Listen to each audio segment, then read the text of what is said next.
The goal of the workshop was to literally go from lab to startup. So we discussed how can you translate your research idea into a business idea. So to do this, we met with students from the SNI before the event and discussed which PhD project would be best suitable to move forward. In the end, we decided for Antonia Ruffo's project because of its high potential commercial value. The project is about improving the performance of fuel cells.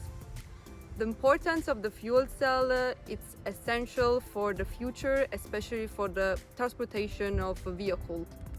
It is based essentially on using some magnetic nanoparticles as a nanosensor inside the fuel cell. The project is exploiting magnetic nanoparticles, which will change their behavior among the temperature. The temperature of interest is between room temperature and 100 degrees. And this is the range of temperature in which the fuel cell will perform. The winning team convinced us with their compelling storytelling and a ready-to-market startup idea. During the SNI workshop, we learned how to go from academia to a potential industry startup. More specifically, we learned about the first steps which are required, such as securing the IP and applying for the patent, as well as the startup funding.